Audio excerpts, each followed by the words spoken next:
മരിച്ച ഒരു വ്യക്തിയെ എങ്ങനെ തിരിച്ചറിയാം? മരിച്ച വ്യക്തിയെ എങ്ങനെ തിരിച്ചറിയാം? മരിച്ച വ്യക്തിയെ എങ്ങനെ തിരിച്ചറിയാം? നമ്മൾ വിളിക്കും, വിളി കേൾക്കുവോ? ഇല്ലയോ? വിളി കേൾക്കുവോ? മരിച്ചവരെങ്ങാനും വിളി കേട്ടെങ്കിൽ എന്തോ പറ്റും? വിളി കേൾക്കുന്നവും മരിച്ചു പോത്തില്ലേ?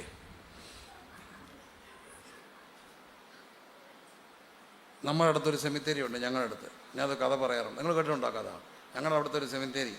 ആ സെമിത്തേരി എനിക്കറിയാവുന്ന ഒരാൾ അവസാനം കുറച്ചാൾ നല്ല പാതയിലായിരുന്നു, പിന്നെ പിന്മാറ്റത്തിലായി. അവിടെ പോയി കഞ്ചാവൊക്കെ വലിച്ച് അവിടെ വെള്ളം അടിച്ച് ആ സെമിത്തേരി കിടക്കും. എൻ്റെ പൊന്നു മക്കളെ, വെളുപ്പിനെ ഒരാൾ അങ്ങോട്ട് കയറി പോവുക, നേരം വെളുത്തില്ല. അതുവഴി ഒരാൾ പോയപ്പം ഒരനക്കം കേട്ടു. ഈ പോയ ആൾ പേടിച്ചു പോയി. ആൾ ചോദിച്ചു, ആരാ? ഈ പകയം പറയുക, അകത്ത് ചൂടായതുകൊണ്ട് ഞാൻ കുറച്ചു നേരം ഒന്ന് പുറത്തോട്ട് ഇറങ്ങിയാന്ന് പറഞ്ഞു. എൻ്റെ പൊന്നു മക്കളെ, കയറിപ്പോയ ആൾ അന്നേരം ഫ്ലാറ്റായി. സെമിത്തേരി അകത്ത് ചൂടായതുകൊണ്ട് ഞാനൊന്ന് പുറത്തോട്ട് ഇറങ്ങി. ഓർത്ത് വയ്ക്കുക, നിങ്ങളാണ് എന്തോ ചെയ്തത്. അതിലും വലിയൊരു രസമുണ്ട്. ഞങ്ങളുടെ ഈ കോവിഡിൻ്റെ സമയത്ത് ഞങ്ങളുടെ അവിടെ ഒരു പൊതുശ്മശാനമുണ്ട്, ഇച്ചിരി അപ്പുറത്താണ്. അപ്പോൾ അവിടെ നാട്ടുകാരുടെ ഇടയിൽ ഒരു കഥ പടർന്നു. അതുവഴി പോകുന്നവരെല്ലാം ആരോ വിളിക്കുക. എൻ്റെ ഒരു സുഹൃത്തുണ്ടല്ലോ, ഭയങ്കര ധീരനാണ് പുള്ളി. ഈ പിശാചിനെ ബന്ധിക്കാൻ ഉപവസിച്ച് പ്രാർത്ഥിച്ച് കോവിഡിൻ്റെ സമയത്ത് സെമിത്തേരി ചെന്നു. രക്തം ജയം. ചെന്നപ്പോൾ എന്താണെന്നറിയാം, റോഡ് പൈപ്പിൽ നിന്ന് വെള്ളം പോവുക. എല്ലാവരും ഓർത്തത് എന്ത് ചെയ്യാന്നാ. സെമിത്തേരിൽ ഒരു അനക്കം കേട്ടാൽ പേടിക്കുമോ? പേടിക്കുമല്ലോ. എൻ്റെ കർത്താവ് മരിച്ച വ്യക്തിയെ തിരിച്ചറിയുന്നതും മരിച്ച വ്യക്തിക്ക് എന്ത് ചെയ്യാൻ ഒക്കത്തില്ല, പ്രതികരിക്കാൻ ഒക്കത്തില്ല. ഏറ്റവും സിമ്പിളായിട്ട് ചെയ്യുന്നൊരു കാര്യമുണ്ട്. ഡോക്ടേഴ്സ് കണ്ണിലോട്ട് എന്തോ അടിക്കും, ടോർച്ച് അടിക്കും. കൃഷ്ണമണി അനങ്ങുമോ? ഇല്ല. ശകലമെങ്കിലും ജീവനുണ്ടെങ്കിൽ എന്ത് അനങ്ങിയിരിക്കും? കൃഷ്ണമണി അനങ്ങും. അങ്ങനെയാണെങ്കിൽ മരിച്ച വ്യക്തിക്ക് പ്രതികരിക്കാൻ ഒക്കത്തില്ല. വിശ്വാസ സമൂഹം അറിഞ്ഞോണം, നാം ക്രിസ്തുവിനോടൊപ്പം മരിച്ചവരാണെങ്കിൽ പാപം വന്ന് വിളിക്കുമ്പം പ്രതികരിക്കരുത്. എന്തിനു മരിച്ചു? പാപത്തോട് മരിച്ചു. പേടിയില്ലാത്തവർ അടുത്തിരിക്കുന്ന ആടെ കയ്യെ പിടിച്ച് പറഞ്ഞ് ചത്തതാന്ന് പറ. ചത്താണെങ്കിൽ പേടിക്കരുത്. പേടിയില്ലാത്തവരൊക്കെ പറഞ്ഞു ചത്താന്ന്. എന്തിനു ചത്തു? പാപത്തിന്. പാപം വന്ന് വിളിക്കുമ്പോൾ ഓർത്തോണം, ഞാൻ എന്ത് ചെയ്തവനാ? ചത്തവനാ. എനിക്കിനി എന്ത് ചെയ്യാനൊക്കത്തില്ല. അതെങ്ങനെ സംഭവിക്കുക? അത് 3 കാര്യങ്ങൾ നാം അറിയണം. റോമലേഖനം 6-ാം അധ്യായം വായിക്കണം, വിശ്വസിക്കണം, എണ്ണണം. ഞാൻ എന്ത് ചെയ്തവനാ? മരിച്ചവനാ. അപ്പോഴും നമ്മൾ അറിയേണ്ട മറ്റൊരു യാഥാർത്ഥ്യമുണ്ട്. നാം ഇപ്പോഴും ജീവിച്ചിരിക്കുന്നത് വീണുപോയ ജഡത്തിലായതുകൊണ്ട് വീണുപോയ ജഡത്തിന് പൂർണ്ണമായ രൂപാന്തരം കർത്താവിൻ്റെ വരവോടുകൂടി ഉണ്ടാകത്തുള്ളൂ. അതുവരെയും പാപത്തിൻ്റെ ഒരു പ്രലോഭനമുണ്ട്. പക്ഷെ അറിഞ്ഞോണം വിശ്വാസി, ഞാൻ എന്ത് ചെയ്തവനാ? പാപത്തിന് മരിച്ചവനാ. കയ്യിനോട് ദൈവം പറയുന്നു, പാപം നിൻ്റെ എവിടെ കിടക്കുന്നു? അതിൻ്റെ ആഗ്രഹം നീ അതിനെ എന്ത് ചെയ്യണം? കീഴടക്കണം. പാപം വന്ന് മാടി വിളിക്കും. ഓർത്തോണം, ഞാൻ എന്ത് ചെയ്തവനാ? മരിച്ചവനാ. ആ മരിച്ച വ്യക്തി എന്ത് ചെയ്യണം? കുഴിച്ചിടണം. എന്തിനാ കുഴിച്ചിടുന്നത്? റോമർ 6-ാം അധ്യായം വായിക്കാം. പാപസംബന്ധമായി മരിച്ചവരായി നാം ഇനി അതിൽ ജീവിക്കുന്നത് എങ്ങനെ? അല്ല, യേശു ക്രിസ്തുവിനോട് ചേരുവാൻ സ്നാനമേറ്റവരായി നാം അവൻ്റെ മരണത്തിൽ പങ്കാളികളാകുവാൻ സ്നാനമേറ്റിരിക്കുന്നുവെന്ന് നിങ്ങൾ അറിയുന്നില്ലയോ? അവൻ്റെ മരണത്തിൽ പങ്കുചേർന്ന സ്നാനത്താൽ നിങ്ങൾ അവനോടുകൂടെ അടക്കപ്പെട്ടിരിക്കുന്നു. അതുകൊണ്ട് എന്ത് ചെയ്യും? അവൻ്റെ മരണത്തിൻ്റെ സാദൃശ്യത്തോട് ഏകീഭവിച്ചെങ്കിൽ എന്തിനോട് ഏകീഭവിക്കും? പുനരുത്ഥാനത്തിൻ്റെ സാദൃശ്യത്തോടും ഏകീഭവിക്കും. യേശു മരിച്ചു, ശിക്ഷയേറ്റു. യേശു മരിച്ചു, യേശു അടക്കപ്പെട്ടു. യേശു 3-ാം നാൾ എന്ത് ചെയ്തു? എല്ലാവരും ഒന്ന് പറഞ്ഞേ, യേശു കർത്താവ് മരിച്ചു, അടക്കപ്പെട്ടു, 3-ാം നാൾ എന്ത് ചെയ്തു? എല്ലാവരുടെയും ചിന്ത ശനിയാഴ്ച കല്ലറയ്ക്കകത്താണെന്നാണ്. ആണോ? ഇപ്പം അല്ല. ആണോ? അല്ല. ഓർക്കുക. ആണോ? അല്ല. പ്രത്യേകം ഓർത്തോണേ, കല്ലറയിലല്ല. എന്ത് ചെയ്തിരിക്കുക? ഉയർത്തെഴുന്നേറ്റ് പിതാവിൻ്റെ മഹിമയിൽ വലത്തുഭാഗം നമുക്ക് വേണ്ടി എന്ത് ചെയ്യുന്നു? പക്ഷപാതം ചെയ്യുക. പക്ഷേ യേശുവിൻ്റെ മരണം എൻ്റെ മരണമാക്കാം. എങ്ങനെ? സ്നാനത്തിൽ അവനോട് കൂടെ എന്ത് ചെയ്യുന്നു? കുഴിച്ച്. ഒരുവൻ ക്രിസ്തുവിലായാൽ അവൻ പുതിയ സൃഷ്ടിയാണ്. അപ്പം യേശുവിനെ സ്വീകരിച്ച് കഴിയുമ്പോൾ അവൻ്റെ പഴയ മനുഷ്യൻ മരിക്കുകയാണ്. ആ മരിച്ച മനുഷ്യനെ യേശു കർത്താവിൻ്റെ മരണത്തോട് അനുരൂപപ്പെടുത്തുന്ന മഹത്തായ ഒരു കാര്യമാണ് വിശ്വാസ സ്നാനം. എല്ലാ ബഹുമാനത്തോടെയും ആദരവോടെയും എളിയവൻ വിനയപ്പെട്ട് പറയട്ടെ, ശിശുസ്നാനവും ശരിയല്ല, മുതിർന്ന സ്നാനവും ശരിയല്ല. ബുദ്ധിമുട്ടുണ്ടാകരുത്, പിണങ്ങരുത്. ശിശുസ്നാനവും ഇല്ല, മുതിർന്ന സ്നാനവും ഇല്ല, രണ്ടും തെറ്റാ. മുതിർന്നത് കൊണ്ട് സ്നാനപ്പെടുത്താമോ? ഇല്ല. കുഞ്ഞായതുകൊണ്ട് സ്നാനപ്പെടുത്താമോ? ഇല്ല. ഒറ്റ കാര്യമേ ഉള്ളൂ, വിശ്വസിക്കുകയും സ്നാനമേൽക്കുകയും ചെയ്യും. മർക്കോസ് 16:16 വിശ്വസിക്കുകയും ചെയ്യുന്നവൻ രക്ഷിക്കപ്പെടും, വിശ്വസിക്കാത്തവൻ ശിക്ഷാവധി അകപ്പെടും. വിശ്വസിക്കുന്നവരാൽ ഈ അടയാളങ്ങൾ നടക്കും. ഹല്ലേലൂയ. അവർ സർപ്പങ്ങളെ പിടിച്ചെടുക്കും. നടന്ന സംഭവം ഇതെല്ലാം കേട്ടോ. ഞങ്ങളുടെ വീട്ടിലെ പഴയ കാലങ്ങളിൽ യോഗം നടക്കുമ്പോൾ ഒരു അപ്പച്ചൻ വരുമായിരുന്നു, പ്രസംഗകനായ അപ്പച്ചൻ. അപ്പച്ചൻ്റെ പേരെന്നാണെന്നറിയാമോ? അപ്പച്ചൻ്റെ പേരിൻ്റെ ഇപ്പുറത്ത് ബ്രാക്കറ്റ് വെക്കുമായിരുന്നു, Pampan Upadeshi. He was known as Pampan Upadeshi. പേരെന്ന് പറഞ്ഞ് എങ്ങനെയാണെന്നറിയാമോ? പാപം പിടിച്ച അപ്പച്ചൻ അന്ന് പരസ്യത്തിൽ പ്രസംഗിച്ചു, യേശു ഈ മർക്കോസ് 16:16 വിശ്വസിക്കുകയും സ്നാനം വെക്കുകയും ചെയ്യുന്നവൻ രക്ഷിക്കപ്പെടും, വിശ്വസിക്കാത്തവൻ ശിക്ഷാവിലടക്കും, അവർ സർപ്പങ്ങളെ പിടിച്ചെടുക്കും എന്നൊക്കെ പറഞ്ഞ് പ്രസംഗിച്ചിട്ട് ഉച്ചയ്ക്ക് പോയി വീട്ടിൽ ഒന്ന് റെസ്റ്റ് എടുത്തിട്ട് അടുത്ത പ്രസംഗത്തിന് പരസ്യത്തിന് പോകാൻ തുടങ്ങുമ്പോൾ അവിടെ ഒരു സ്കൂളിൽ പാമ്പ് മാറാടി. മധ്യവേനലവധി ഏപ്രിൽ മെയ് അടച്ചിട്ട സ്കൂളിൻ്റെ ഗ്രൗണ്ടിൽ പാമ്പ് മാറാടുന്നു കണ്ടിട്ടുണ്ടോ? കാണണ്ട, പത്രത്തിൽ വീഡിയോയിലൊക്കെ നോക്കിയാൽ അറിയാം. ഒരു പാമ്പാരായിരിക്കും? സാധാരണ പറയുന്നുണ്ട്, ഒരു പാമ്പാരായിരിക്കും? മൂർഖനും ഒന്ന് ചേരമായിരിക്കും. മിക്കവാറും രണ്ടും മൂർഖനായിരിക്കും. ഒന്ന് സ്ത്രൈണഭാവം കാണിക്കും, മറ്റേത് പത്തി വിടർത്തി നിൽക്കും, ചീറ്റും. അപകടകരമായ സമയം ഇത്. പാമ്പ് മാറാടുമ്പോൾ പിള്ളേരെല്ലാം കൂടി ഒരു ജാഥയായിട്ട് അപ്പച്ചനെ പോയി പൊക്കി എഴുന്നേക്കടോ. കുറേ നേരം മുമ്പ് വലിയ ഗീർവണം അടിച്ചില്ലേ, പാമ്പിനെ പിടിക്കും, വാടോ. പൊക്കി എടുത്തുകൊണ്ട് വന്നു ഗ്രൗണ്ടിൽ. പാവ ഉപദേശി വന്നപ്പോൾ പാമ്പ് മാറാടുക, പോയി അടിക്കുക. തന്നെ ഇങ്ങനല്ലേ പ്രസംഗിച്ചത്, നിവൃത്തിയില്ല. പാമ്പം അങ്ങോട്ട് ചെല്ലുകയും 2 പാമ്പും അങ്ങോട്ട് ഇറങ്ങി 2 കാലേ കൂടെ അങ്ങ് വരിഞ്ഞു.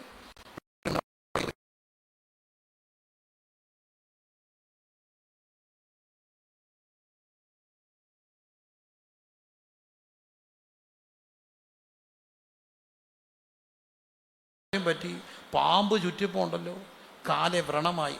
അത് പാമ്പ് ചുറ്റിയ വ്രണം പിന്നെ കരിഞ്ഞില്ല. പുള്ളി മുണ്ട് മടക്കി കുത്തി കൺവെൻഷൻ ഇടയ്ക്ക് കാല് കാണിക്കും, പാമ്പന് ഉപദേശി. അങ്ങനായി പേരായി. ഞാനിത് ഒരിടത്ത് പ്രസംഗിച്ചപ്പം അത് കേട്ട ഒരു സഹോദരി എൻ്റെ അടുക്ക് വന്നിട്ട് പറഞ്ഞു, എൻ്റെ വല്യപ്പനാണത്, എൻ്റെ വല്യപ്പനാ പാമ്പന് ഉപദേശി. നോക്കിയേ, വിശ്വസിക്കുകയും സ്നാനമേൽക്കുകയും ചെയ്യുന്നവൻ എന്തു ചെയ്യും? രക്ഷിക്കപ്പെടും. അപ്പോൾ എന്താ സ്നാനം? യേശുവിൻ്റെ മരണത്തോട് പങ്കുചേരാനാണ് സ്നാനം. ഇന്ന് ഏറ്റവും കൂടുതൽ പ്രശ്നമുള്ളത് പലപ്പോഴും എന്തിൻ്റെ പേരിലാണ്? സ്നാനത്തിന്. കൂട്ടായ്മയ്ക്ക് പോകുന്നതിന് ആർക്കും പ്രശ്നമില്ല, പക്ഷേ എന്തിന് പ്രശ്നമുണ്ട്? സ്നാനപ്പെട്ട.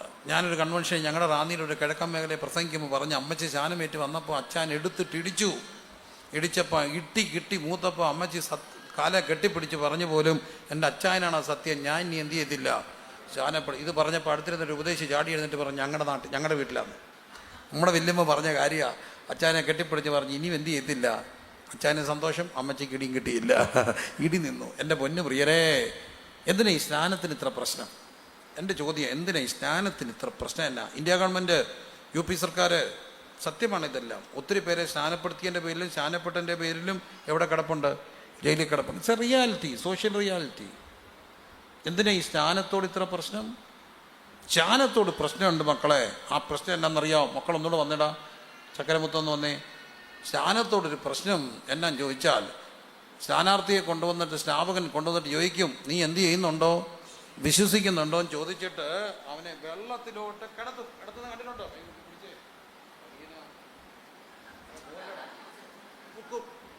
മുക്കത്തില്ലേ? മുക്കുമ്പോൾ ഒരു കാര്യം സംഭവിക്കുന്നുണ്ട്. എന്താണെന്നറിയാമോ? ഇവൻ്റെ മേലുള്ള ആദാമിൻ്റെ പിടി, ലീഗൽ റൈറ്റ് അവിടെ പൊട്ടിപ്പോവും. ഇനി അവൻ്റെ മേൽ ലീഗൽ റൈറ്റ് പറയാൻ വീണുപോയ ആദത്തിനൊക്കത്തില്ല. അതുകൊണ്ട് അവസാന നിമിഷം വരെ ഒരു പോരാട്ടമുണ്ട്. വിട്ടുകൊടുക്കത്തില്ല. അതിനെ പൊട്ടിച്ചങ്ങോട്ട് ഇറങ്ങിയ ഉണ്ടല്ലോ, അതൊരു മഹാഭാഗ്യമാ. Hallelujah, hallelujah, hallelujah. രണ്ടാമത്തെ ഒരു കാര്യം, എൻ്റെ യേശു എനിക്ക് വേണ്ടി മരിച്ചു. എൻ്റെ യേശുവിൻ്റെ മരണം എൻ്റെ മരണമാക്കാൻ ദൈവം തരുന്ന ഒരു അവസരം സ്നാനത്തിൽ അവൻ്റെ മരണത്തിൽ പങ്കുചേരുകയാണ്. 2000 വർഷം മുമ്പ് എല്ലാവർക്കും വേണ്ടി മരിച്ച യേശു കർത്താവിൻ്റെ മരണം നമ്മുടെ മരണമാക്കാൻ കിട്ടുന്ന അവസരമാണ് സ്നാനം.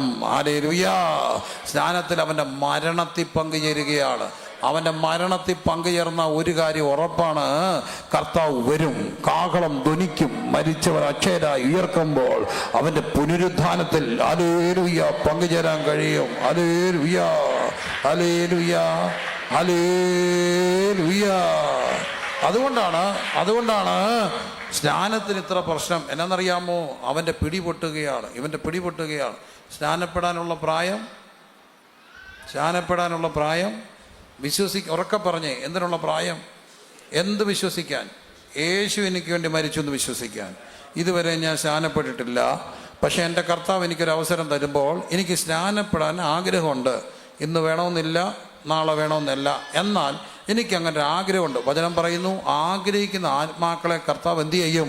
തൃപ്തിപ്പെടുത്തും. അങ്ങനെ ഒരു ആഗ്രഹമുണ്ട്. എനിക്ക് സ്നാനപ്പെട്ടിട്ടില്ല, സ്നാനപ്പെടാൻ ആഗ്രഹമുണ്ട്. ഏറ്റവും ജീവിതത്തിൻ്റെ പ്രധാനപ്പെട്ടത്, എൻ്റെ യേശു എനിക്ക് വേണ്ടി മരിച്ചു എന്ന് ലോകത്തിന് മുമ്പാകെ സാക്ഷ്യം പറയാൻ, കൂട്ടുകാരുടെ മുമ്പാകെ സാക്ഷ്യം പറയാൻ, ലജ്ജിക്കാതെ നിൽക്കാൻ. വചനം പറയുന്നു, നിങ്ങൾ എന്നെക്കുറിച്ച് ലജ്ജിക്കാതിരുന്നാൽ നിങ്ങളെക്കുറിച്ച് ഞാനും ലജ്ജിക്കത്തില്ല. സ്വർഗത്തിൽ പറയും, ഇവൻ എൻ്റെ പ്രിയപുത്രൻ, ഇവന് ഞാൻ പ്രസാദിച്ചിരിക്കുന്നു. ഏറ്റവും ഗൗരവമുള്ളൊരു കാര്യമാണ് സ്നാനം. ഇന്ന് വരെയും സ്നാനപ്പെട്ടിട്ടില്ല, എന്നാൽ കർത്താവിൻ്റെ കൃപയിൽ ആശ്രയിച്ച് യേശു എനിക്ക് വേണ്ടി മരിച്ചു, എൻ്റെ യേശുവിൻ്റെ മരണത്തെ എൻ്റെ മരണമാക്കാൻ എനിക്ക് ആഗ്രഹമുണ്ട്. അങ്ങനെയുള്ളവരുണ്ടെങ്കിൽ ഒന്ന് കരമുയർത്താമോ? ഞാൻ സ്നാനപ്പെട്ടിട്ടില്ല, എനിക്ക് സ്നാനപ്പെടാൻ താല്പര്യമുണ്ടെന്നുള്ള ആരെങ്കിലും ഒന്നുകൂടെ പറയട്ടെ. സ്നാനപ്പെടാനുള്ള പ്രായം, വിശ്വസിക്കാനുള്ള പ്രായം. എന്ത് വിശ്വസിക്കാൻ? യേശു ഞാൻ ഇന്നുവരെയും സ്നാനപ്പെട്ടിട്ടില്ല, പക്ഷേ എനിക്ക് സ്നാനപ്പെടാൻ ആഗ്രഹമുണ്ട്. ഞാൻ ഒന്നുകൂടെ പറയട്ടെ. ഞാൻ 2 കാര്യങ്ങൾ എൻ്റെ ജീവിതത്തിൽ കണ്ടു. ഒന്ന്, സ്നാനപ്പെടാൻ ഒരു പെൺകുട്ടി എൻ്റെ അടുക്ക വന്നു. കോവൻ്റെ ആ ഒരു ചെറിയ അളവ് കിട്ടിയപ്പോൾ ഒറ്റ നോട്ടത്തിൽ അവൾക്ക് എനിക്ക് മനസ്സിലായി അവളൊരു ക്രൈസ്തവ പശ്ചാത്തലത്തിലുള്ള കുട്ടിയല്ല. പക്ഷേ ആ കുട്ടി തീക്ഷ്ണമായ തീരുമാനത്തോടെ വന്ന എനിക്ക് സ്നാനപ്പെടണം. അവിടെ കൈ ഡ്രസ്സില്ല. എനിക്കൊരു വല്ലാത്ത ഭയം തോന്നി, ഈ കുട്ടി എന്നെ ചതിക്കാനാണെങ്കിൽ. പക്ഷേ എൻ്റെ ഭാര്യ എന്നോടൊരു ചോദ്യം ചോദിച്ചു, ശരിക്കും സീരിയസ് ആയിട്ട് വന്നതാണെങ്കിലോ? സ്നാനപ്പെടുത്താൻ വിട്ട ദോഷമല്ലേ? ഞാൻ ക്ലാസ് എടുത്തു. ഇവൻ ആ കുഞ്ഞിന് സ്നാനം കൊടുത്ത് കയറിയപ്പോൾ ആ കുഞ്ഞ് ഞാൻ ആ കുഞ്ഞിനോട് ചോദിച്ചു, മണ്ണവരിയൊന്നും വിശ്വസ്തയായിരിക്കുമോ? ഉത്തരം ഒരു കരച്ചിലായിരുന്നു. 20 മിനിറ്റോളം ആ കുട്ടി ആ വെള്ളത്തിൽ നിന്ന് വെല്ലുവായി കരഞ്ഞു. അവൾ കയറിപ്പോയി. ഞാൻ പിന്നെ കുട്ടിയെ കണ്ടിട്ടില്ല. പക്ഷെ ഒരു ദിവസം ഞാൻ അവളെ കാണും, എനിക്ക് ഉറപ്പാണ്. അത്ര തീഷ്ണമായിരുന്നു അവിടെ തീരുമാനം. Hallelujah, hallelujah. എൻ്റെ യേശുവിൻ്റെ മരണത്തിൽ എനിക്ക് പങ്കുചേരണം. എങ്ങനെ? സ്നാനത്തെ. കണ്ണുകളെല്ലാം അടച്ച്. അങ്ങനെ ആഗ്രഹം ഇന്ന് വരെയും സാധിക്കാത്ത എന്നാൽ ആഗ്രഹമുള്ള ഒരാളെങ്കിലും ഇതിനകത്തുണ്ടെങ്കിൽ ഇന്ന് കർത്താവ് സന്തോഷിക്കുന്ന രാത്രിയാണ്. അങ്ങനെയുള്ളവർ ആരെങ്കിലും ഉണ്ടെങ്കിൽ ഒന്ന് കരമുയർത്താമോ? ഞങ്ങൾ നിങ്ങൾക്ക് വേണ്ടി പ്രാർത്ഥിക്കാൻ പോകാം. കൈ ശരിക്കും പൊക്കി പിടിച്ച മക്കളെ, ഏറ്റവും പ്രധാനപ്പെട്ടൊരു കാര്യമാണ്. ദൈവം അനുഗ്രഹിക്കട്ടെ. കൈ പൊക്കി പിടിക്കുക. ഇത് ഭയങ്കര തീരുമാനമല്ലേ? എനിക്ക് സ്നാനപ്പെടണം. അങ്ങനെയുള്ളവരൊക്കെ ഇനി ഞാൻ സ്നാനപ്പെട്ടില്ല. നിങ്ങൾക്ക് ചിലപ്പോൾ എതിർപ്പുകളുണ്ടാകാമായിരിക്കാം, പക്ഷേ എനിക്ക് ആഗ്രഹമുണ്ട്. അങ്ങനെയുള്ളവരൊന്നുകൂടെ കൈ ഉയർത്തിക്ക്. അങ്ങനെയുള്ളവരൊന്ന് എഴുന്നേറ്റ് നിന്ന് നിങ്ങൾക്ക് വേണ്ടി ഞാൻ പ്രാർത്ഥിക്കാൻ പോവുകയാണ്. മോനെ, അവരെ TV കാണിക്കണമെന്നില്ല, കാരണം ഇതൊരു അവരുടെ വ്യക്തിപരമായ തീരുമാനമല്ലേ. ഇനി ആരെങ്കിലും, ഞാൻ സ്നാനപ്പെട്ടിട്ടില്ല, പക്ഷേ എനിക്ക് ആഗ്രഹമുണ്ട്, എൻ്റെ തടസ്സങ്ങൾ മാറാൻ നിങ്ങൾ പ്രാർത്ഥിക്കണം, ഞാൻ ആഗ്രഹിക്കുന്നു. അങ്ങനെയുള്ളവരുള്ളൊക്കെ ഒന്ന് എഴുന്നേറ്റ് കണ്ണെല്ലാം അടച്ച്, എല്ലാ കണ്ണുകളും അടച്ച്. സീരിയസ് ആയിട്ടുള്ള നിമിഷങ്ങൾ, ഏറ്റവും ഗൗരവമായ നിമിഷങ്ങൾ, സ്വർഗം സന്തോഷിക്കുന്ന നിമിഷം. Hallelujah, hallelujah. റീഖാന, ഹംദന, ശബന. ഇനി ആരെങ്കിലും ഉണ്ടോ? നിർബന്ധം ഞങ്ങളുടെ മേൽ കിടക്കുന്നതുകൊണ്ട് ഞങ്ങൾ ചോദിച്ചുകൊണ്ടേയിരിക്കും. സ്നാനപ്പെടാൻ യേശുവിൻ്റെ മരണത്തോട് ചേരുവാൻ. Hallelujah, hallelujah, hallelujah, hallelujah, hallelujah, hallelujah. കർത്താവ് പറഞ്ഞു, നിങ്ങളുടെ ഞങ്ങൾ എന്ത് ചെയ്യണം? പാപങ്ങളുടെ മോചനത്തിനായി ഓരോരുത്തരും മാനസാന്തരപ്പെടണം, എന്നിട്ട് സ്നാനമേൽക്കണം, എന്നാൽ പരിശുദ്ധാത്മാവ് എന്ന ദാനം ലഭിക്കും. Hallelujah, hallelujah.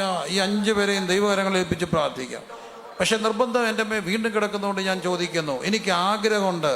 അങ്ങനെയുള്ള ആരെങ്കിലും ഉണ്ടെങ്കിൽ ഇനിയുമുണ്ടോ? അത് നിർബന്ധം കിടക്കുന്നു. സുവിശേഷകനായതുകൊണ്ട് എനിക്കത് ചോദിച്ചേ ഒക്കത്തുള്ളൂ. ഇനിയും ആരെങ്കിലും യേശുവിനെ ജലത്തിൽ സാക്ഷിപ്പാൻ, ഈ ശബ്ദം പുറത്തു പോകുന്നുണ്ട്, പുറത്തന്നെ കേൾക്കുന്ന പ്രിയരെ, സ്നാനം സത്യം.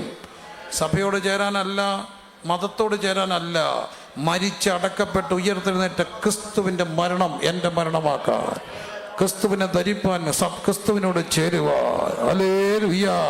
പിതാവേ, തീരുമാനിച്ച പൊന്നോമന മക്കളെ, സഹോദരങ്ങളെ, ഞങ്ങൾ പിതാവിൻ്റെയും പുത്രൻ്റെയും പരിശുദ്ധാത്മാവിൻ്റെയും നാമത്തിൽ ഇന്ന് രാത്രിയിൽ അനുഗ്രഹിച്ച് പ്രാർത്ഥിക്കുമോ?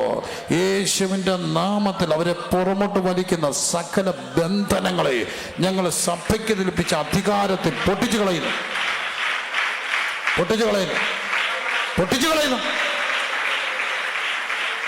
സഭയ്ക്ക് ലഭിച്ച അധികാരത്തിൽ സകല ബന്ധനങ്ങളെ യേശുവിൻ്റെ നാമത്തിൽ പൊട്ടിക്കുന്നു.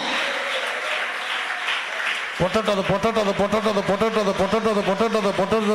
കൂട്ടസ്നാനങ്ങൾ ഈ ദേശത്ത് നടക്കട്ടെ. നിരവധി പേർ സ്നാനപ്പെടട്ടെ. സ്നാനത്തിലേക്ക് ജനത്തെ നയിക്കാതെ തടയുന്ന ചില ബറവോന്യ ശക്തികൾ യേശുവിൻ്റെ നാമത്തിൽ ഇന്ന് രാത്രി അഴിഞ്ഞു പോകട്ടെ. ദേശഭൂതങ്ങൾ, പട്ടണഭൂതങ്ങൾ, ആരളുവിയ തടയുന്ന ശക്തികൾ, പിന്നോട്ട് വലിക്കുന്നത് പൊട്ടിപ്പോട്ട്.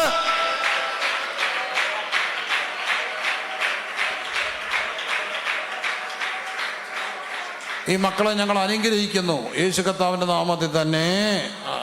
നിങ്ങൾ യോഗം കഴിഞ്ഞ് ഏറ്റവും അടുത്ത നിമിഷങ്ങളിൽ നിങ്ങളുടെ ദൈവദാസനെ കാണുകയും ആ കാര്യങ്ങൾ ക്രമീകരിക്കുകയും അദ്ദേഹം വേണ്ട മാർഗനിർദ്ദേശങ്ങളും ക്ലാസ്സുകളും തുടർമാനമായി നിങ്ങൾക്ക് നൽകുകയും ചെയ്യും. Hallelujah, hallelujah, hallelujah. ദൈവസന്ധി ഇരുന്നാട്ട്.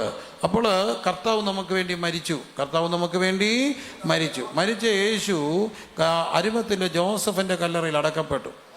ഏറ്റവും കൂടുതൽ പ്രശ്നങ്ങൾ ഉണ്ടാകുന്ന ഒരു കാര്യമാണ് കല്ലറയുമായി ബന്ധപ്പെട്ട്. ഇന്ന് പെന്തക്കോസ്ത് സഭകൾ, പ്രത്യേകിച്ച് ക്രൈസ്തവ സഭകളിൽ, പ്രത്യേകിച്ച് പെന്തക്കോസ്ത് സഭകളിൽ എനിക്ക് തോന്നുന്നു തെക്കോട്ട് വരുമ്പോൾ ഇച്ചിരി വ്യത്യാസം വീടുകളിലൊക്കെ അടക്കുന്നതുകൊണ്ടാണ്. എന്നാൽ ഒരു മധ്യതിരുവിതാംകൂറിലുള്ള ഞങ്ങളെപ്പോലുള്ള ദൈവദാസന്മാർ അനുഭവിക്കുന്ന ഏറ്റവും വലിയൊരു ദുരിതം, പ്രത്യേകിച്ച് ഒരു പുതിയ പ്രവർത്തനമൊക്കെ തുടങ്ങുമ്പോൾ ഉണ്ടാകുന്ന ഏറ്റവും വലിയ പ്രശ്നം എന്തിൻ്റെ പ്രശ്നമാണ്? സെമിത്തേരി പ്രശ്നമാണ്. രണ്ടാമത്തെ ഒരു പ്രശ്നം, സെമിത്തേരിക്ക് എപ്പോഴും പ്രശ്നങ്ങൾ. മൂന്നാമത്തെ ഒരു കാര്യം, പള്ളിക്കളികളാണെങ്കിൽ കുടുംബക്കല്ലറകളുണ്ട്. കുടുംബക്കല്ലറകൾ വിട്ടുപിരിക വലിയ പാടാണ്. ഒരു പക്ഷേ ഈ ജോസഫ് അപ്പനെ അടക്കാനോ തന്നെ അടക്കാനോ വളരെ ഡിസൈൻ ചെയ്ത് പണിത ഏറ്റവും നല്ലൊരു കല്ലറയാണ്. പക്ഷെ അവനത് വിട്ടുകൊടുത്തത് കൊണ്ട് ഇന്നും ഓർമ്മിക്കപ്പെടുകയാണ്. മറക്കരുത്, എൻ്റെ കർത്താവിന് വേണ്ടി ഒരു സ്റ്റെപ്പ് വെച്ച് കൊടുത്ത, എൻ്റെ കർത്താവിന് വേണ്ടി ഒരു കാര്യം വിട്ടുകൊടുത്ത അവിടെ ഒരു ഓർമ്മയുടെ പുസ്തകമുണ്ട്. സ്വത്രം സ്വത്രം സ്വത്രം സ്വത്രം. കുറച്ചുകൂടെ യേശുവിന് വേണ്ടി നിൽക്കണം. ആ രാത്രി ഒത്തിരി കാര്യങ്ങൾ ഓർപ്പിക്കുകയാണ്. ആ ദിവസങ്ങൾ ഒത്തിരി കാര്യങ്ങൾ. അതിൻ്റെ തലേ ദിവസങ്ങളിൽ കുഷ്ഠരോഗിയായ ശീമോന്റെ വീട്ടിൽ യേശു പന്തിക്കിരിക്കുമ്പോൾ ഒരു സ്ത്രീ വന്നിട്ട് വിലയേറിയ സ്വച്ഛ ജഡമാംസി തൈലം പൊട്ടിച്ച് അവൻ്റെ ശിരസിൽ ഒഴിച്ചു, അവൻ്റെ ശരീരത്തെ പൂശി. എന്തിനാണ്? കർത്താവ് അടക്കത്തിന് മുന്നോടിയായി ചെയ്തു. ക്രിസ്തുവിൻ്റെ ശരീരം എന്ന് പറയുന്ന അവിടുത്തെ സഭയാ. അവിടുത്തെ സഭയ്ക്ക് വേണ്ടി 300 വെള്ളിക്കാശിലേറെ വിലയുള്ള നാർദീൻ തൈലം ഇന്ത്യയിൽ നിന്ന് കൊണ്ടുപോയതാണ്. ഹിമാലയങ്ങളിൽ കിട്ടുന്ന ഒരു ചെടിയിൽ നിന്നാണ് അത് ഉണ്ടാക്കുക. അത്ര കോസ്റ്റ്ലി ഇമ്പോർട്ടഡ് സാധനം അത്. ആ വിലയേറിയ തൈലം അത് മനസ്സിലാക്കണമെങ്കിൽ അറബി നാടിൻ്റെ കൾച്ചറൊക്കെ ആയിട്ട് ഇന്നും ചിന്തിക്കണം. അറബി നാട്ടിൽ ഇന്നും ഉണ്ട്. എന്നെ അടുത്തിടയ്ക്ക് ഒരു സുഹൃത്ത് കാണിച്ചു, ഒരു ഇത്രയുള്ള ഒരു സാധനം, മണം അത്ര പോലെ സാധനം.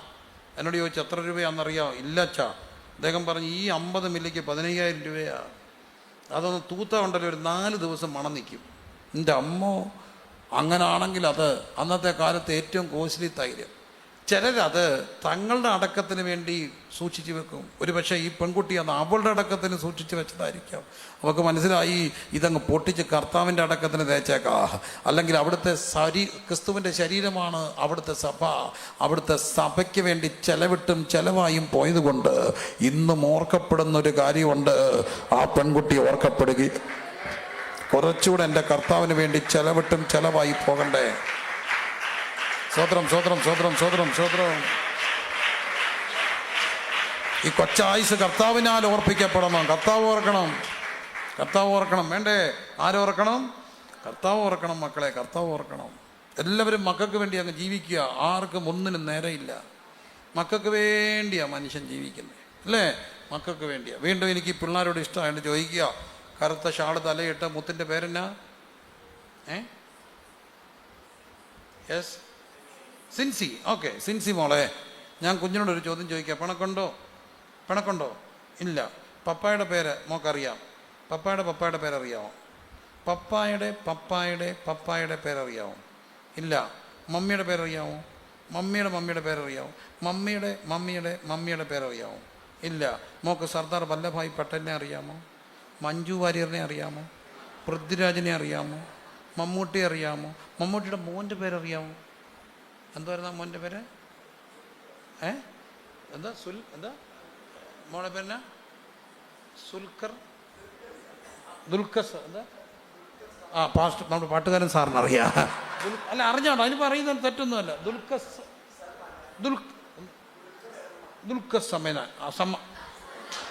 ഓക്കെ, എന്നെ മാന്യനായ വ്യക്തിയാണ്. മമ്മൂട്ടി സാറിൻ്റെ മോന് അറിയാം, പക്ഷേ വലിയ തന്തയുടെ പേരറിയത്തില്ല.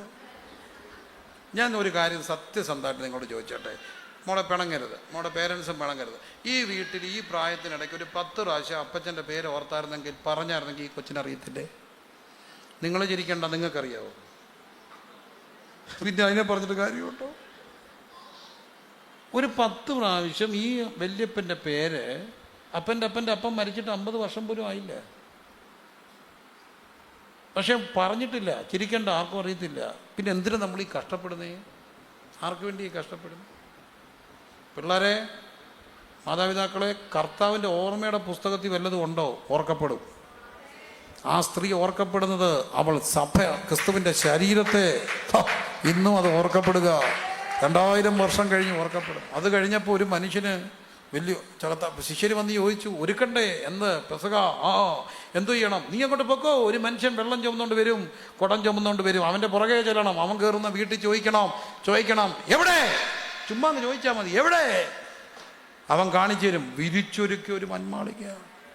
അവനത് വിരിച്ചൊരുക്കി. അതും ചിന്തിക്കണം. മിഡിൽ ഈസ്റ്റിൻ്റെ പാരമ്പര്യത്തിൽ ഭയങ്കര വില കൂടിയ പരമാധാനികളിട്ട് അവർ ഗസ്റ്റ് റൂം അലങ്കരിക്കും. വലിയ ഉന്നതർ വരാൻ മജ്‌ലിസുകൾ എന്നൊക്കെ കേട്ടില്ലേ? അവിടുത്തെ പരവതാനിക്കൊക്കെ ഭയങ്കര വിലയായിരിക്കും. വിരിച്ചൊരുക്കിയ പരവതാനി, ആ വന്മാളിക. വലിയ വീടുണ്ട്.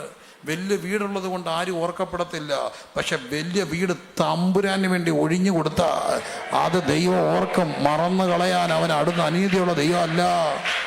സ്തോത്രം, സ്തോത്രം, സ്തോത്രം, സ്തോത്രം, സ്തോത്രം, സ്തോത്രം, സ്തോത്രം, സ്തോത്രം, സ്തോത്രം.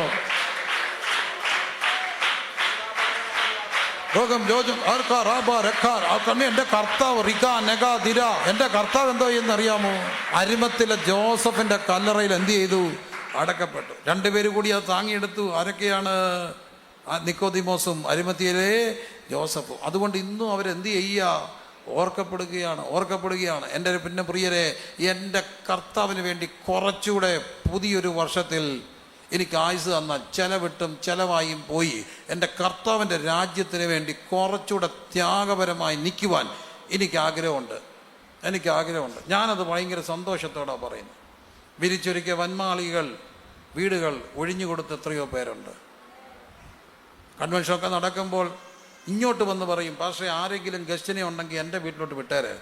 ഞാൻ ചോദിച്ചു, നിങ്ങളെവിടെ കിടക്കും? 2-3 രാത്രിയല്ലേ പക്ഷേ, ഞങ്ങളെല്ലാം കൂടെ തിണ്ണയിലോട്ട് പായും വിരിച്ച് കിടക്കും. അങ്ങനെ ഗസ്റ്റിന് ഒഴിഞ്ഞു കൊടുത്ത എത്രയോ പേർ. എന്നാൽ അറിയാതെ കൊണ്ട് വിട്ടിട്ട് ഫോൺ കോൾ വന്നു, മേലിൽ ഇങ്ങോട്ട് വിട്ടരുന്ന്, എനിക്ക് താല്പര്യമില്ലെന്നും ഡയറക്റ്റ് പറഞ്ഞവരുമുണ്ട്. എൻ്റെ സഭയിലെ പല പിള്ളേരും രാവിലെ വണ്ടി ഓടിക്കും. ബിടെക്കുകാരാ, അവരിന്നും ഓടിക്കും. എന്തിനാണെന്നറിയാമോ? രാവിലെ വന്ന് വണ്ടി ഓടിക്കുക. പക്ഷേ എൻ്റെ മോനെ ഞാൻ പഠിപ്പിച്ചത് നിനക്ക് വണ്ടി ഓടിക്കാനല്ലെന്ന് പറഞ്ഞവരുമുണ്ട്. സഭയുടെ കാര്യത്തിന് കഷ്ടപ്പെട്ടപ്പോൾ ശ്രമദാനം ചെയ്യുക. അതിനകത്ത് 2 പിള്ളേരുണ്ട്, കോടീശ്വരാ. ഏറ്റവും മിനിമം ഒരു 8-10 കോടി രൂപയുടെ ആസ്തിയുള്ളവരാ. 2 വെളുത്ത് തുട്ടുത്ത 2 എണ്ണം. അവരുടെ അമ്മ രാവിലെ പറഞ്ഞു വിടും ഹോളിന് പണി ചെയ്യാൻ. വെയിലടിക്കുമ്പോഴത്തേന് ഈ പിള്ളേരങ്ങ് ചുമന്നങ്ങ് തുടുക്കും. കാരണം ഇവർ വെയിൽ കൊണ്ടിട്ടുള്ള പിള്ളേരല്ല, സായിപ്പും പിള്ളേരെ പോലെ ഇരിക്കും. എൻ്റെ അമ്മ മരിക്കാൻ നേരത്തെ എന്നോട് പറഞ്ഞു, ഈ പിള്ളേരുടെ കല്യാണത്തിന് സാക്ഷ്യം പറയണം, വെയിൽ കൊണ്ട് ചുമന്ന പിള്ളേരാ. അവൻ കാനഡയിലായിപ്പോൾ അവിടെ ചെന്ന് കൊട്ടാരം പോലൊരു വീട്. അവൻ എന്നോട് പറഞ്ഞു, അച്ചാ മണ്ണ് ചുമന്നതിൻ്റെ ഗുണമാ, മണ്ണ് ചുമക്കാൻ അന്ന് അമ്മ വിട്ടതിൻ്റെ ഗുണമാ. ഇന്ന് രാത്രി കർത്താവിന് വേണ്ടി കുറച്ചുകൂടെ ചെലവിട്ടും ചെലവായി പോകാൻ ക്രൂശ് ഓർമ്മിക്കപ്പെടുന്നു. സംഭവങ്ങൾ ഓർക്കപ്പെടുന്നു. ഒത്തിരി കാര്യം.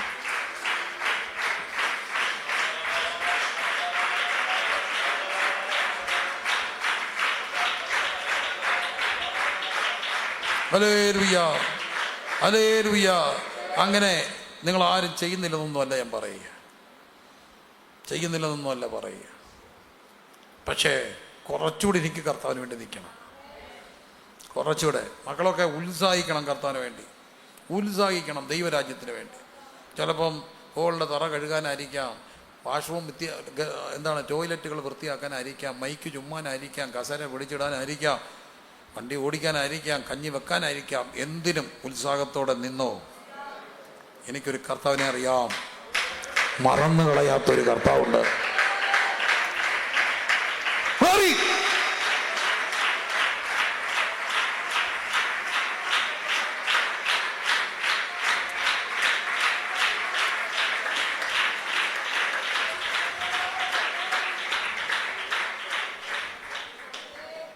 അങ്ങനെ ആഗ്രഹിക്കുന്നവരൊന്ന് കര ഉയർത്തിക്കേ. കുറച്ചുകൂടെ കർത്താവിന് വേണ്ടി അങ്ങ്. ഞാൻ 3-ാം തലമുറയിൽ കർത്താവിനെ ശുശ്രൂഷിക്കുന്നവന്. സത്യസന്ധമായിട്ട് മനസാക്ഷിയെ വഞ്ചിക്കാതെ എനിക്ക് പറയാൻ കഴിയും, ഒരു 50-60 വർഷം കർത്താവിനെ സേവിച്ച് പോകുമ്പോൾ എൻ്റെ അപ്പൻ്റെ കയ്യിൽ 1 രൂപയുടെ ബാലൻസ് ഇല്ലായിരുന്നു. മൊത്തം 15,000 രൂപ ബാങ്കിൽ കിടപ്പുണ്ടായിരുന്നു. അതെടുക്കാം, പിന്നെ പേഴ്സി ഇച്ചിരി കാശ്. ഞാനതെടുക്കാൻ ചെന്നപ്പം പറഞ്ഞു അതിന് ഹെയർഷിപ്പ് സർട്ടിഫിക്കറ്റും അതും ഇതുമെല്ലാം വേണം. അതിലും ഭേദം അത് എടുക്കാതിരിക്കുക. ഞാൻ പിന്നെ അതിൻ്റെ പുറകെ പോയില്ലേ. പക്ഷേ എനിക്കെന്താ നഷ്ടമുണ്ടായേ? എനിക്കെന്താ നഷ്ടമുണ്ടായേ? ചിലവിട്ടും ചിലവായിപ്പോയ. ഞാൻ ചെല്ലുന്ന എല്ലാ സ്ഥലങ്ങളിലും വിദേശ രാജ്യങ്ങളിലൊക്കെ എളിവൻ പോകാറുണ്ട്. അത് കണക്ക് പറയാം. ഞാൻ ചെല്ലുമ്പോൾ കർത്താവിൻ്റെ കൃപയാൽ ഇതുവരെ എനിക്കങ്ങനെ വലിയ ബുദ്ധിമുട്ടുകളുണ്ടായിട്ടില്ല. എന്നെ സ്വീകരിക്കാൻ ആൾ കാണും, കൊണ്ടു നടക്കാൻ ആൾ കാണും, ഭക്ഷണം തരാൻ ആൾ കാണും, വിച്ച് വിരമ്പാൻ ആൾ കാണും, വിരിച്ചൊരുക്കാൻ ആൾ കാണും. ഒരു ബുദ്ധിമുട്ടും ഉണ്ടായിട്ടില്ല. ഒരു കാര്യം ഞാൻ മറക്കത്തില്ല.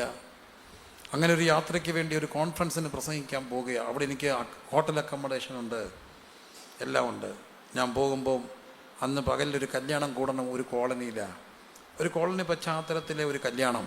ആ കല്യാണത്തിന് ഞാൻ ചെന്നു. കല്യാണം നിശ്ചയമാണ്. അപ്പോൾ കല്യാണം നിശ്ചയമാണ്. ആ ഒരു വീട് കോളനിയുമായിട്ട് ബന്ധപ്പെട്ട ഒരു വീടിൻ്റെ മുറ്റത്തൊരു പന്തലിലാണ് കാര്യം നടക്കുക. കഴിക്കാനിരുന്നപ്പോൾ ആ ഒരു കാരണവർ വന്ന് എന്നോട് ചോദിച്ചു, ഉദ്ദേശിച്ചില്ല വീട് എവിടാ? ഞാൻ പറഞ്ഞു ഇങ്ങനെ റാന്നിയിൽ ഇന്ന സ്ഥലത്താണോ? പുള്ളി എന്നെ ഇങ്ങനെ നോക്കിയിട്ട് ചോദിച്ചു, എനിക്ക് അവിടെ ഒരു അമ്മാമ്മയെ അറിയാമല്ലോ. അമ്മാമ്മയുടെ പേര് പറഞ്ഞു. ഞാൻ അദ്ദേഹത്തെ നോക്കിയിട്ട് എൻ്റെ മുഖത്തോട്ട് പുള്ളി നോക്കുക. ഞാൻ പറഞ്ഞു, അതെ അച്ഛൻ പറയുന്ന ആൾ എൻ്റെ അമ്മയാണ്. ഈ മനുഷ്യൻ എനിക്ക് കുറേ ഉമ്മ തന്നു കേട്ടോ. ഓടിപ്പോയി ഒരു അമ്മച്ചിയെ വിളിച്ചോണ്ട്, ഇടീ നിനക്കറിയാമോ, മുറുക്കിത്തുപ്പി ഒരു മനുഷ്യനാണ്. ഇടീ ഇത് ഇന്ന അമ്മാമ്മയുടെ മോനാടി.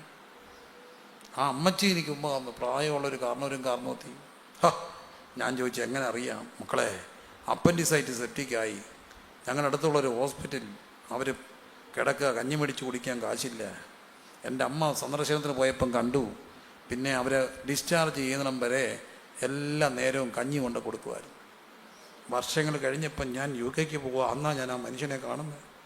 കർത്താവ് എന്നോട് പറഞ്ഞു, നീ UK പോകുമ്പം കിട്ടുന്ന ഹോട്ടൽ അക്കോമഡേഷനും മോർണിംഗ് ബ്രേക്ക്ഫാസ്റ്റും എല്ലാ സൗകര്യങ്ങളും എൻ്റെ അമ്മ കഞ്ഞി കൊടുത്തതിൻ്റെ റിസൾട്ടാണ്. ചിലവിട്ടും ചിലവായി പോകാൻ കർത്താവിൻ്റെ രാജ്യത്തിന് വേണ്ടി ക്രൂശ് ഓർപ്പിക്കുന്നു. സെമിത്തേരി വിട്ടുകൊടുത്തൊരു ജോസഫ്. ഞാൻ ജോസഫിനോട് ചോദിച്ചു, ഇത് അപ്പനെ അടക്കാനാണോ ഇങ്ങനെ അടക്കാനാണോ? ഏതായാലും ഞങ്ങളുടെ കുടുംബത്തിൻ്റെതാണ്, ഇനി എവിടെ അടക്കും? അത് പിന്നത്തെ കാര്യം, ആദ്യം കർത്താവിൻ്റെ കാര്യം കഴിയട്ടെ. വന്മാളിക ഒരുക്കി കൊടുത്തവൻ പറഞ്ഞു, വീട് ഇന്നാ ധന്യമായത്. യേശു വന്നല്ലോ, യേശു ഇരുന്നല്ലോ. തൈലൊക്കെ ഉണ്ടായിരുന്നു, നമ്മൾ പൊട്ടിച്ചു ഒഴിച്ചു. ആരണ്ടൊക്കെ ചോദിച്ചു, ഇത് ബാക്കി വെക്കണ്ടേ, ഇച്ചിരി കൊടുത്താൽ പോരെ? അവൾ പറഞ്ഞു, പോണ്ട, എൻ്റെ കർത്താവിന് ഇച്ചിരി അല്ല മൊത്തം കൊടുക്കും. എൻ്റെ കർത്താവിന് വേണ്ടി ഞാനങ്ങ് സ്വയം ശൂന്യമാകും. അങ്ങനെയുള്ള ഒത്തിരി പേരുടെ നിരകൾ നമ്മളെ കാത്ത് നിൽപ്പുണ്ട്. ക്രൂശ് ഓർമ്മിപ്പിക്കപ്പെടുന്ന ഒത്തിരി സംഭവങ്ങൾ. പക്ഷെ ഒറ്റക്കെടുത്ത യൂദായുണ്ട്. അവസാനം കെട്ടിയാന്ന് ചത്തുപോയി. അവന് യേശുവിനിട്ട വില 30 വെള്ളിക്കാശ, അവനിട്ട വില 0. അതുകൊണ്ടാണ് അവൻ ചത്തത്. എന്നാൽ ഇന്ന് ഓർമ്മിക്കപ്പെടുന്നു തൈലം തേച്ചവർ. കുറച്ചുകൂടെ എൻ്റെ കർത്താവിന് വേണ്ടി ചിലവിട്ട് പോകണം, ചിലവായി പോകണം. ഞാനൊരു കെനിയക്കാരൻ ബ്രദറിന് ട്രാൻസ്ലേറ്റ് ചെയ്യുന്നതിനിടയ്ക്ക് അദ്ദേഹം കുറച്ച് അനുഭവങ്ങൾ പറഞ്ഞിട്ടൊരു കാര്യം പറഞ്ഞു. If you R tight, check your tight. Tight എന്ന് പറഞ്ഞാൽ എന്താ? ടൈറ്റ് TITTH എന്താ? ടൈറ്റ് എന്താ? ദശാംശം. അദ്ദേഹം പറയുകയാണ്, if you R tight check. ഞാൻ ട്രാൻസ്ലേറ്റ് ചെയ്യാം. ഞാൻ 1.5 വേദപുസ്തകത്ത് കുറിച്ചു. If you R tight, check your tight. Tight ആണെങ്കിൽ എന്ത് ചെക്ക് ചെയ്തോണം? ടൈറ്റ് ആണെങ്കിൽ എന്ത് ചെക്ക് ചെയ്യണം? ടൈറ്റ് ചെയ്യണം. രണ്ടാമത്തെ വാക്ക് പിള്ളേരൊക്കെ കുറിക്കാമെങ്കിൽ കുറിച്ചോണം. If you are suffering, check your offering. Suffer ചെയ്യുവാണെങ്കിൽ എന്തോ നോക്കണം? ഓഫറിങ് നോക്കണം. When God lift you up instead of raise your standard of living. ജീവിത നിലവാരം, സാമ്പത്തിക നിലവാരം മാറുമ്പോൾ ജീവിത നിലവാരത്തെക്കാൾ കൂടുതൽ മാറേണ്ടത് കൊടുക്കുന്നതിൻ്റെ നിലവാരം മാറണം. കൊടുത്താൽ ദൈവം അനുഗ്രഹിക്കും. കൊടുത്താൽ എന്ത് ചെയ്താലും ദൈവം അനുഗ്രഹിക്കും. ലൈസൻസ് എടുത്ത അന്ന് തൊട്ട് ആളെ കൊണ്ടിരുന്ന സ്കൂട്ടറിലായിരുന്നു. ഒരു ബജാജ് ചേതക്ക് സാധനം ഉണ്ടായിരുന്നു എനിക്ക്, ബജാജ് സൂപ്പർ. ഈ ചേതക്കിന് പ്രത്യേകമുണ്ട്, എഞ്ചിൻ എവിടെ ഇരിക്കുന്നേ? ചേതക്ക് കണ്ടിട്ടുണ്ടോ? ആ എഞ്ചിൻ എവിടെ മക്കളെന്നറിയാമോ? സൈഡില്ല. അതുകൊണ്ട് സൈഡിലോട്ടൊരു വലിവുണ്ട്, അറിയാമോ? എന്നാലും ചേതക്കൊരു സംഭവമാണ്. ആ ചേതക്ക് ഞാൻ 3-4 അമ്മച്ചിമാരെ കൊണ്ടുവരും. എല്ലാം 100 കിലോ ഒക്കെ ഉള്ളവരാണ്. 10-80 വയസ്സുള്ള അമ്മച്ചിമാരെ ട്രിപ്പ് അടിക്കും, കൊണ്ടുവരും. ഒരാളെ ഇറക്കിയിട്ട് അടുത്ത ആളെ പോകണം. എന്നിട്ട് ഞാൻ തന്നെ വേണം വന്ന് അടുത്തത് ചെയ്യാൻ. പായിടണം, ആളെ ഇരുത്തണം, എന്തെല്ലാം ചെയ്യണം. എല്ലാത്തിനും ഓടി, ഉത്സാഹത്തിനോട്. പിന്നെ എനിക്കൊരു ചെറിയ ബൈക്ക് കിട്ടി. അല്ല, ഞാൻ കല്യാണം കഴിച്ചു 2001. അപ്പോൾ എൻ്റെ എനിക്ക് ബൈക്കില്ല. എൻ്റെ അപ്പൻ്റെ സ്കൂട്ടർ കൈനറ്റിക് കൊണ്ട് എടുത്തുകൊണ്ട് പോകും. കല്യാണം കഴിച്ചതേ ഉള്ളൂ. എൻ്റെ അപ്പനാണ് കാർക്കശ്യക്കാരനാണ്, മിലിറ്ററിക്കാരനാണ്. 10 മണിയെന്ന് പറഞ്ഞാൽ 9:50 ഇങ്ങനെ നിൽക്കും. ഞാനാണെങ്കിൽ 10 മണിയെന്ന് പറഞ്ഞാൽ 10:30 ആകുമ്പോൾ ഇങ്ങനെ തളം തെറ്റി നിൽക്കുക. എന്നാണ് ഞങ്ങൾ നമ്മൾ. പക്ഷേ പപ്പായ്ക്ക് വേറെ പ്രശ്നമുണ്ട്. ഈ 10 മണിക്ക് 9:30 വരുന്ന ആരോടും മിണ്ടത്തില്ല. പുള്ളി അന്നേരം പോകും. ഞാനാണെങ്കിൽ എല്ലാവരോടും മിണ്ടിയിട്ടേ പോകത്തുള്ളൂ. അതാണ് ബേസിക് വ്യത്യാസങ്ങളും ഉണ്ട് ചില കാര്യങ്ങൾ. ഏതായാലും എങ്ങോട്ടെങ്കിലും പോയി ഇച്ചിരി ലേറ്റ് ആകുമ്പോൾ എൻ്റെ കല്യാണം കഴിച്ചോളൂ രണ്ടും കൂടെ എൻ്റെ സ്കൂട്ടർ എടുത്തുകൊണ്ട് പോയിട്ട് ഇവളങ്ങ് ചമ്മും. പക്ഷെ അപ്പന്മാരില്ലേ, പണ്ടത്തെ അപ്പന്മാർ പാവങ്ങളാണെങ്കിലും വല്ലതൊക്കെ എന്ത് ചെയ്യും പറയും. ഇത് കണ്ടപ്പോൾ എൻ്റെ ഒരു അപ്പാപ്പൻ എന്നെ വിളിച്ചുകൊണ്ട് പോയിട്ട് ഒരു സ്കൂട്ടർ അന്ന് തന്നെ പോയി ചിട്ടി പിടിപ്പിച്ചിട്ട് എനിക്കൊരു നീ ചിട്ടി അങ്ങ് അടച്ചാൽ മതി. പുള്ളിയുടെ സ്ഥലത്ത് ചിട്ടി തുടങ്ങി, ചിട്ടി പിടിച്ചു. ചിട്ടി കമ്പനി നമ്മുടെ സുഹൃത്തിൻ്റെ ആയിരുന്നു. അന്ന് തന്നെ ഒരു ബൈക്ക് മേടിച്ചു. എനിക്കിപ്പോഴും ഉണ്ട് ഒരു ഇന്ദു സുസ്കിയുടെ ഒരു TVSൻ്റെ ഒരു 2 സ്ട്രോക്ക് ബൈക്ക്. നല്ല ബൈക്കാണ്. ഞാനും ഭാര്യയും കൂടെ പോയി കുഴപ്പമില്ല, നല്ല ബൈക്കായിരുന്നു. പക്ഷെ പോകുന്ന വഴിക്ക് ഒരു രാത്രി ഞാൻ വരുമ്പോൾ റോഡിൽ അടി നടക്കും, ഭയങ്കര ആൾക്കൂട്ടം. അപ്പോൾ എൻ്റെ 2 കൊച്ചു ഉപദേശിമാർ ഒരാൾ സൈക്കിളെ ചവിട്ടി വരുമോ. എനിക്കങ്ങ് സങ്കടമായിപ്പോയി. കാരണം ഈ അടിക്കടയിലൊക്കെ ഈ പിള്ളേർ സൈക്കിൾ ചവിട്ടി വരും. ഞാൻ അന്ന് രാത്രി ഈ സ്കൂട്ടർ എടുത്ത് പാസൊക്കെ കൊടുത്തു, ഈ ബൈക്ക്. പിന്നെ എനിക്കെന്തില്ല, ബൈക്കില്ല. പിന്നെ അപ്പൻ്റെ ബൈക്ക് എടുക്കും, പിന്നെയും വഴക്ക് കേൾക്കും. അങ്ങനെ ഇരിക്കെ എനിക്കൊരു ഫീറോ FX ഒരാൾ തന്നു. അത് ഞാൻ അടുത്ത പാസൊക്കെ കൊടുത്തു. അപ്പോഴും എനിക്കെന്തോ ഇല്ല, ബൈക്കില്ല. അപ്പോൾ എനിക്കൊരു ഗോവിന്ദ് ബ്രദർ തൻ്റെ ഇരുന്ന ഹീറോ ഹോണ്ടയുടെ CBSൻ്റെ 500cc ഒരു നല്ല ബൈക്കുണ്ട്, ബുള്ളറ്റ് മോഡലാണ്. പുള്ളി പറഞ്ഞ പ്രിൻസിപ്പാൾസൊക്കെ നല്ല വണ്ണമൊക്കെ അല്ലല്ലേ, അപ്പോൾ ഒരു വെയിറ്റുള്ള വണ്ടി വേണം. എനിക്ക് ആ ബൈക്ക് തന്നു. ഞാൻ അകത്തെ പോയപ്പോൾ ഞാൻ ഓർത്തു, ഇതുകൊണ്ട് ഞാൻ നടന്ന എന്താ പറയണം, ഞാനത് വിറ്റിട്ട് ഒരു കൊടങ്കല്ല് ജീപ്പ് മേടിച്ചു. കാരണം ആളെ ട്രിപ്പ് അടിക്കത്തില്ലേ. അങ്ങനെ എല്ലാവരെയും ഡ്രൈവിങ് പഠിപ്പിച്ചു. ഞങ്ങളുടെ പിള്ളേരെ എല്ലാം ഡ്രൈവിങ് പഠിപ്പിച്ചു. ആ ഉടങ്കല്ല് ജീപ്പ് ട്രിപ്പ് അടിച്ചു. അപ്പോഴും എനിക്കെന്തോ ഇല്ല, ബൈക്കില്ല. നിങ്ങൾക്ക് വിശ്വസിക്കുമോ, കഴിഞ്ഞ ആഴ്ച എൻ്റെ ഒരു കുഞ്ഞ് 28 ലക്ഷം രൂപയുടെ ഒരു കാർ എനിക്ക് മേടിച്ച് തന്നിട്ട് പറഞ്ഞു, ഞാൻ CC അടച്ചോളാം. അവൻ CC ഇട്ട് വാങ്ങി എല്ലാ മാസവും അവൻ അടയ്ക്കും. എൻ്റെ അമ്മയുടെ വയറ്റിൽ നിന്ന് പോയ എൻ്റെ സഹോദരനൊന്നും അല്ല. ഞാനോട് പറഞ്ഞു, എടാ ബുദ്ധിമുട്ടല്ലേ, ഞാനുള്ളത് കൊണ്ടൊക്കെ പൊക്കോളാം. അല്ലച്ചാ, കർത്താവ് എന്നോട് പറയുന്നു ആ വണ്ടി മാറാൻ സമയമായി. ദൈവാത്മാവ് പറയുന്നു അച്ഛനെ മേടിച്ച് കയറണം. എൻ്റെ ദൈവം ആരാന്നറിയാവോ? എൻ്റെ ദൈവത്തിന് വേണ്ടി ചെലവിട്ട് പോയാൽ മറന്നു കളയാത്തൊരു ദൈവമുണ്ട്. മറന്നു കളയാത്തൊരു ദൈവമുണ്ട്. ഇത് ഞങ്ങൾ ദിവ്യാഗിരികളായതുകൊണ്ട് പറയല്ല കേട്ടോ, ദിവ്യാഗിരി ആയതുകൊണ്ട് പറയല്ല. ഒരു ഞായറാഴ്ച എന്നൊരു ദിവസം ഉണ്ടെങ്കിൽ എത്ര പേർക്ക് ഞങ്ങളുടെ വീട്ടിൽ ഭക്ഷണം കൊടുക്കും. അന്നും വീട്ടിൽ ആരാധന, എല്ലാ ഞായറാഴ്ച ആളാ, ഞാൻ കൊച്ചാ. അപ്പോൾ ഒരു ഞായറാഴ്ച യോഗം കഴിഞ്ഞപ്പം ഈ ഇല്ലായ്മ പറയല്ല, എനിക്കില്ലാത്തവനല്ല കേട്ടോ. ദൈവം കൃപ ചെയ്ത് കർത്താവ് സമർത്ഥമായിട്ടെല്ലാം തരുന്നുണ്ട്. അന്നൊന്നുള്ളതൊക്കെ നടക്കും. കാശ് വെച്ചോണ്ടിരിക്കത്തില്ല, പക്ഷേ എൻ്റെ കാര്യങ്ങളെല്ലാം ദൈവം നടത്തുന്നു. അപ്പം എന്നാലും ഞാൻ ഓർക്കുന്നൊരു കാര്യമുണ്ട്. ഇന്ന് ഇങ്ങോട്ട് വിളിച്ചപ്പോൾ എന്നോട് വിളിച്ചു ചർച്ചിൽ നിന്ന്, ഓഫീസിൽ നിന്ന്, അച്ഛാ നാളെ ഞായറാഴ്ച മീനെല്ലാം മേടിക്കണം, ഈസ്റ്റർ ഉണ്ടെന്നാ, ഒത്തിരി ഗസ്റ്റുണ്ട്, പൈസ ഇട്ട് തരണം. പൈസ അറേഞ്ച് ചെയ്ത് കൊടുത്തു. ഞാൻ ഓർക്കും. അപ്പോൾ വീട്ടിൽ ആരാധന നടക്കുമ്പോൾ ഉച്ചയ്ക്ക് ഒത്തിരി പാസ്റ്റർമാരും കുറച്ച് പേര് കാണും. അന്നും കൊണ്ട് 10-15 പേര് ഞായറാഴ്ച ഉണ്ണാൻ. എല്ലാവർക്കും ചോറ് കൊടുക്കും. വെജിറ്റേറിയനോ സാമ്പാറോ അവിയലോ അല്ലെങ്കിൽ ചക്കക്കുരുവോ ഒക്കെ വെച്ചൊക്കെ കൊടുക്കും. അപ്പോൾ ഒരു ദിവസം ഊണ് കഴിഞ്ഞപ്പോൾ ഉണ്ണാനിരുന്നപ്പോൾ ഞാനും പോയിരുന്നപ്പോൾ അമ്മ എന്നെ ചൊറിഞ്ഞിട്ട് പറഞ്ഞു, നീ ഇപ്പോൾ ഇരിക്കല്ലേ, എഴുന്നേക്കെ. അമ്മ എന്നെ മാറ്റി. എല്ലാവരും പോയപ്പോൾ അമ്മ എനിക്ക് ചോറ് തന്നു. ഇത്രയേ ഉള്ളായിരുന്നു. അന്ന് അമ്മയുടെ മീൽ സേപ്പിൽ ഒരു 2 മീൻ വറുത്ത ഇരിപ്പുണ്ട്, മത്തിയാണ്. ഇവരിത്രയും പേരുണ്ട്, എല്ലാവർക്കും കൂടെ കൊടുക്കാൻ തികയോ? ഒരാൾക്കല്ലേ കൊടുക്കാം. അന്ന് 10 പേരിരിക്കുമ്പോൾ ഈ 2 മത്തി കൊണ്ട് വെക്കാൻ വെക്കുമോ? അപ്പം അമ്മയോർത്ത് എല്ലാവരും പോകുമ്പോൾ ഇത് മോന് കൊടുത്തേക്കാം, കാരണം തികയത്തില്ല അവർക്ക് കൊടുക്കാം. എല്ലാവരും പോയപ്പോൾ എനിക്ക് ചോറ് തന്നു മക്കളെ, എൻ്റെ പൊന്നമ്മമാരെ. ഞാൻ ആ മത്തി കൂടി. അപ്പം നമ്മുടെ ഡൈനിങ് റൂമും ലിവിങ് റൂമും ആരാധന റൂമും എല്ലാം ഒന്നാണ്. അവിടെ ഇരുന്നുകൊണ്ട് ചോറിലോട്ട് കൈ ഇടുകയും പോയ ഉപദേശിയുടെ കുട മറന്നതിൻ്റെ പുള്ളി തിരിച്ചു വന്നു. അപ്പം പുള്ളി നേരെ വന്ന് കണ്ടത് എൻ്റെ മുമ്പിൽ ഇരിക്കുന്ന മത്തിയാണ്. ഇത് കണ്ടു എന്ന് അമ്മയ്ക്കും മനസ്സിലായി. എൻ്റെ അമ്മയ്ക്ക് അങ്ങ് ദണ്ണമായി. എൻ്റെ അമ്മ എന്നെ അങ്ങ് പിച്ചിപ്പറിച്ചു. നിങ്ങളുടെ അമ്മ പിച്ചു പോകും. ദണ്ണം വന്ന് ആരെ പിച്ചു? പിള്ളേരെ പിച്ചു. ഇവിടെ പിച്ചുമ്പോഴാണ് നമ്മൾ ഈ അര സൈക്കിൾ ചവിട്ടുന്നത്. പിന്നെ ഫുൾ സൈക്കിൾ ചവിട്ടും ഇവിടെ പിടിക്കുമ്പോൾ. അവിടെ പിടികിട്ടിട്ടുണ്ടോ? ഫുൾ സൈക്കിൾ ചവിട്ടത്തില്ല, ഇങ്ങനെ ചവിട്ടത്തില്ല. ഇതൊന്നും ചവിട്ടിയിട്ടില്ല, അതായി നല്ല ഫുൾ സൈക്കിൾ ഇവിടെ പിടിച്ച് തിരുമോ കിട്ടിയിട്ടുണ്ടോ? അമ്മ പിച്ചേ. ആ, എൻ്റെ അമ്മ എന്നെ അങ്ങ് പിച്ചുവാ. ഞാൻ ചോദിച്ചു എന്തോത്തിനാ? ആ, നാണം കെടുത്തിയോൻ. അമ്മയ്ക്ക് നാണക്കേട് ആരോട് തീർത്തു? എന്നോട് തീർത്ത. അഹങ്കാരം പറയല്ല. 10,000-5000 പീസൊക്കെ കൺവെൻഷന് മേടിച്ചങ്ങോട്ട് മുറുക്കിക്കൊണ്ടിടുമ്പോൾ ഞാൻ പിള്ളേരെ വിളിച്ച് പറയും 2 മത്തിക്ക് പിച്ച് കിട്ടിയ. പക്ഷെ അന്നും കൊടുക്കാൻ മടിയില്ലായിരുന്നു. ഇന്ന് വിനയപ്പെട് പറയുക, ഞായറാഴ്ച രാവിലെ 5 മണി എന്നൊരു ദിവസം ഉണ്ടെങ്കിൽ 5 ബസ് മുറ്റത്തുനിന്ന് ഇറങ്ങിപ്പോവും. ഞാൻ പറയും പൊട്ടൻ ജീപ്പേ ഞാൻ ട്രിപ്പ് അടിച്ച് തുടങ്ങിയതാ. മറന്നു കളയാത്തൊരു ദൈവമുണ്ട്.